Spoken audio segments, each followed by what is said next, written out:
In the winter nights of 1941, when British cities glowed under the fires of the Blitz, and the sky trembled with the drone of German bombers, no one imagined that one of the most quietly brilliant battles of World War II would be fought not with weapons, but with illusion, crafted not by soldiers, but by ordinary civilians.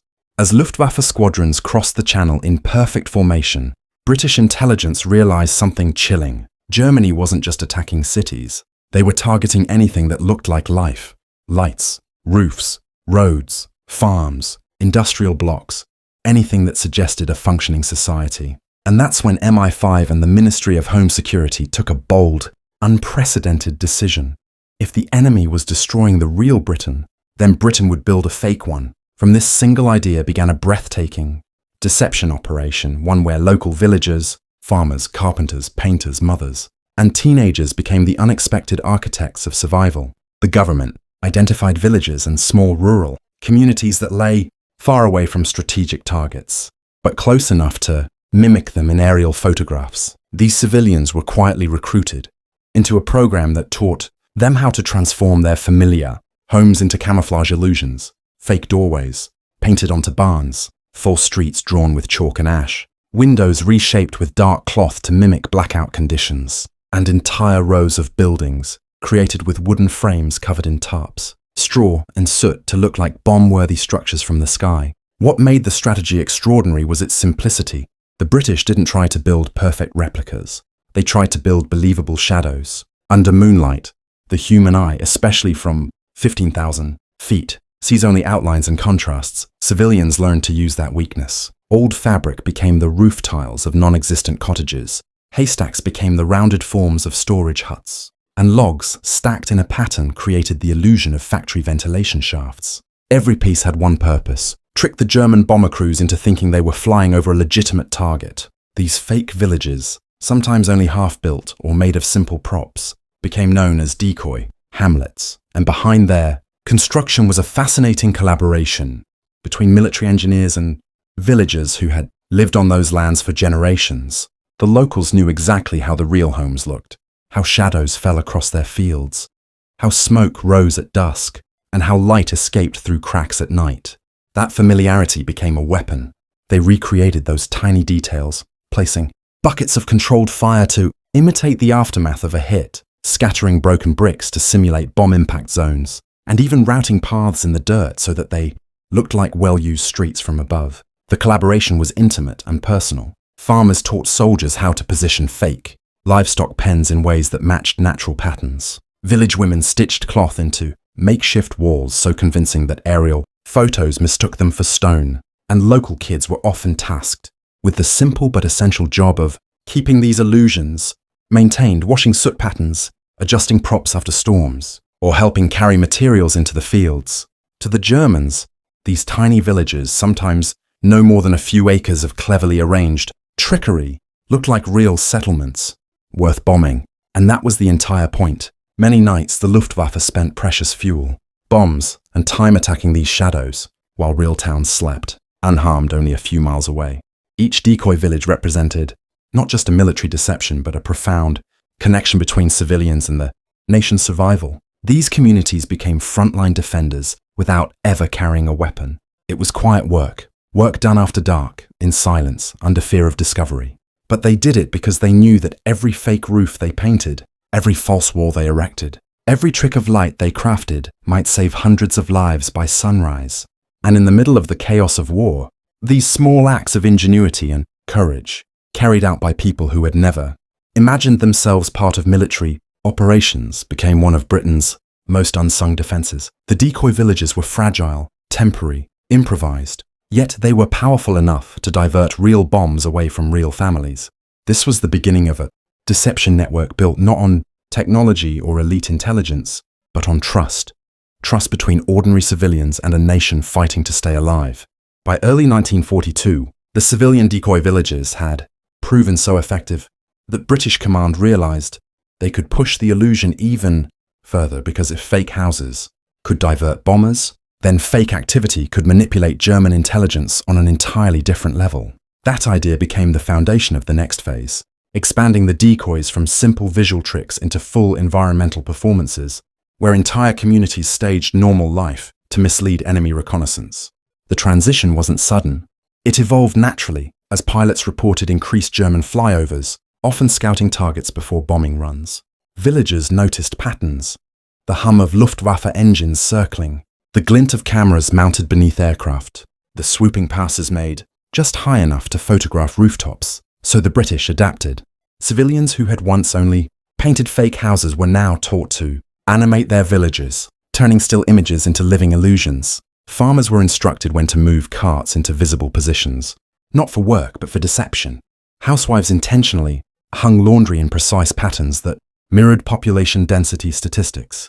The German analysts relied on. Even livestock grazing was choreographed. Sheep and cows were placed in the same predictable arrangements seen in actual production towns. Every movement was timed to the rhythm of German aerial surveillance. And behind the scenes, MI5 analysts studied captured German photos to see which details fooled them most. Shadows on earth, smoke rising from chimneys, variations in footpaths, or the presence of small structures like wells, sheds, and market stalls. Civilians received this feedback through discreet local briefings, turning entire rural regions into unwitting intelligence collaborators. What made this phase remarkable was how ordinary people adjusted their daily routines not for their own survival, but to support an invisible performance being watched from 15,000 feet. A farmer didn't just walk his normal route, he walked the route MI5 recommended because it looked more like a high-activity agricultural zone the Germans would want to target. Women didn't just sweep porches, they swept outward into the yard because it created dust patterns seen in real settlement photos. Children played near the edges of fields because those were the places where movement could be captured on. To the Germans, these villages weren't just real, they were active, productive, and therefore strategic. And that illusion was the key. The Luftwaffe believed they were entering the heart of supply chains, industrial output, and troop storage, when in reality, they were circling harmless rural hamlets performing an elaborate ballet of controlled normalcy. The British didn't stop there. They enhanced the deception using controlled light manipulation. MI5 taught civilians how to simulate evening routines by using specially cut cloth to manipulate light leakage, creating the illusion of multiple families living in a single cottage. Even if the building was empty, lanterns were placed behind stacked crates to produce silhouettes that resembled groups of people. Chimney smoke was artificially increased using damp wood, making houses look occupied even when residents had evacuated for safety. And each of these details mattered. German reconnaissance analysts were trained to look for signs of life, not architectural perfection. As long as the village looked lived in, it looked valuable. As these illusions grew more complex, some villages became so convincing that even British pilots, flying training routes, mistook them for actual settlements. The transformation was astonishing. Communities that had once feared being invisible to their own government were suddenly playing starring roles in a secret national strategy. Their everyday lives, milking cows, walking to wells, carrying firewood, became tactical contributions to a deception, web stretching across the countryside. Even weather worked in their favor. Fog softened the edges of their illusions. Rain deepened shadows on false walls, and moonlight exaggerated outlines of props meant to mimic real structures. Civilians understood how nature helped them, and they learned to adapt quickly, reinforcing weak points when storms knocked down fake fences or rearranging tarps to perfect a silhouette before the next German flight. This second phase of the plan relied on something no enemy could bomb out of existence: the willingness of ordinary people to protect each other by playing a role. Their unity became a shield, their routines became armor, and their village life, simple, grounded, familiar, became a carefully scripted deception, powerful enough to bend the enemy's aim. As the fake villages expanded and began to feel strangely functional, the people living around them became part of a new and unexpected battlefield, one where silence, consistency, and believable daily habits mattered just as much as any soldier's rifle. Because once a dummy building or a false map coordinate existed, it had to behave like the real thing. And that meant locals had to contribute subtle movements: a door opening at the correct time, laundry appearing on a line, a lamp flickering in a window, or a cart rolling past at dawn, just so an enemy reconnaissance plane circling overhead would see a living, breathing community instead of a lifeless prop. And this merging of civilian life with military illusion demanded an unspoken discipline, almost like joining a play without ever being given a script. Yet the stakes were far too high to fail because a single inconsistency, a roof too clean, a path without footprints, a house without smoke, could alert German analysts that what they were seeing from the air was nothing but a clever British deception trick. So officers quietly instructed villagers how to keep the charade alive, teaching farmers where to drag plows to mimic crop use, asking shopkeepers to place crates outside so shadows matched the time of day, even encouraging children to play in designated spots to give the location the illusion of routine. And what made this operation so brilliantly effective was the way it blended into normal life until it became normal life, the village pretending to be another village, the people pretending to be themselves, just slightly rearranged for the sake of the war effort. And as Luftwaffe reconnaissance flights increased in frequency, villagers learned to anticipate the distant drone of engines and adjust their movements to appear natural from above, never rushing, never signaling, never looking up. Instead, they allowed the deception to breathe like a seamless part of wartime Britain, because the point wasn't to create a perfect Hollywood set but a believable fragment of reality. Imperfect, messy and alive in all the small, human ways analysts expected to see. So the effort grew into a strange blend of performance and survival, where even routine chores carried strategic weight, and every villager understood, whether consciously or through shared wartime instinct, that if their illusion held long enough, real soldiers miles away would remain safe. Enemy bombers would strike empty fields instead of munitions plants, and entire cities might avoid devastation. Yet none of this cooperation was glamorous or publicly acknowledged, because there were no medals for sweeping your doorstep at the exact right hour or hanging mismatched curtains to create the illusion of occupied living space. But these humble acts mattered as much as any intelligence report, and British planners recognized that a deception could only succeed if the world inside it never broke character, which meant officers checked shadows, tracked smoke patterns, and made quiet rounds to remind families when to adjust details so the picture stayed consistent. And through this, the villagers became accidental masters of misdirection, turning mundane life into a powerful wartime shield, proving that deception was never just a matter of props and maps but a collaboration between ordinary people who understood that the German eye in the sky was always watching, always calculating, and always searching for flaws, and the fact that the Luftwaffe kept targeting these mirage locations, wasting bombs on empty spaces, reveals just how convincingly civilians sustained the deception, maintaining a rhythm that fooled not just one or two pilots, but entire German intelligence units repeatedly, ultimately contributing to Britain's broader strategy of misdirection, one where civilians didn't simply endure the war but shaped it, step by ordinary step. As the villagers perfected the living illusion on the ground, British deception officers began adding a new layer, one that operated not through motion or daily routine, but through carefully engineered signals meant specifically for German aerial analysts trained to notice patterns humans normally ignore. Because if a fake village behaved believably, it also needed to broadcast believability in ways reconnaissance photography could capture: tire tracks leading in and out of sheds, footprints arranged to mimic market traffic, smoke trails drifting at angles consistent with wind charts, even strategically placed debris hinting at long-term habitation. And each of these elements had to be refreshed constantly, because a fake scene without signs of evolving life would look like a snapshot frozen in time, something German analysts were trained to distrust. So, British crews, often working at night, dragged weighted sleds to create fresh wagon marks, used handheld rakes to simulate boot prints in mud, scattered discarded newspapers and ash where people might realistically linger, and even repositioned livestock, manure to match what a functioning village would generate. And while these details might sound absurdly small, in the world of wartime deception, they were the difference between being bombed and being ignored. For German analysts pored over photos with magnifying scopes, looking for inconsistencies, footpaths that appeared too straight, soot that fell in identical patterns, roads that never changed shape after rain. And so British teams studied meteorology charts and timing cycles, making sure every tiny clue aligned with natural forces. Because a village without evolving dirt, without new tracks after rainfall, without shifting patterns of activity, was a village that did not exist. Thus, signals became a kind of silent dialogue between Britain and German intelligence, a conversation where British deceivers painted life into empty fields, and German analysts searched for the brushstrokes, and sometimes officers even added deliberate imperfections, slanted fences, crooked paths, patched roofs, knowing that German imagery experts expected life to be messy, and perfection itself could expose the ruse, so the secret to a convincing fake wasn't precision, but chaos that looked accidental.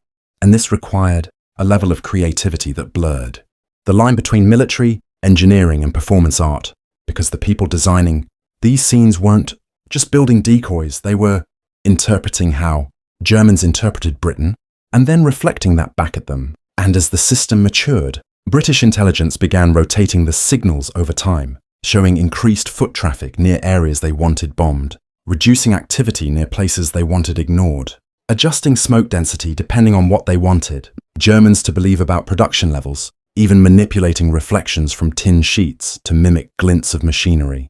And all of this fed into a broader psychological game, encouraging the enemy to form a false narrative based on photographic evidence that was never real to begin with. And though villagers helped maintain the human side of the illusion, the technical signals required trained crews who moved through the night like stagehands, resetting a set before the next performance, often racing against dawn as they calculated what the next aerial pass might capture, and what German analysts were likely to conclude from those images. So, every morning, when reconnaissance planes returned to Germany with fresh photographs, they unknowingly carried stories. Britain had scripted stories of imaginary vehicle fleets, of bustling markets that never existed, of population movements carefully fabricated with nothing more than tracks, shadows, and smoke. And this subtle manipulation misled German targeting strategies repeatedly, pushing bombers to strike dummy factories, phantom supply depots, and villages that were nothing more than handcrafted illusions alive just long enough to be photographed. And through these signals, Britain didn't just hide the truth, it manufactured an entirely different one, proving that the success of deception didn't depend on the size of the props but the precision of the story they told, a story where every footprint, every shadow, every burn mark played its role, all contributing to one grand illusion that reshaped how the enemy understood the battlefield. By late 1943, as the fake villages grew more believable and the synchronization between locals and deception, crews reached near theatrical perfection. British intelligence pushed the operation into its most ambitious phase, transforming these fabricated settlements into long-term, self-sustaining illusions capable of fooling not just a single German flyover, but months of enemy reconnaissance. Because by this stage the Luftwaffe had adapted, no longer relying on one-off photos, but comparing sequences over time, looking for patterns, changes, growth, decay, anything that showed whether a target was real or artificially staged. And so the British response was to evolve their fake villages into dynamic systems that aged, worked, and lived across weeks, almost like real communities developing in slow motion, with seasonal adjustments made to roads, fields, rooftops, the density of smoke, even the presence or absence of certain props depending on the agricultural cycle, which meant the deceivers now had to think like farmers, small-town shopkeepers, and rural families all at once, anticipating what a real village would look like after rainfall, during harvest, on a cold morning, after a busy afternoon, or following a blackout drill, because they knew the Germans were watching for continuity, pictures that told a story over time, and if the story ever contradicted itself, the illusion would collapse instantly.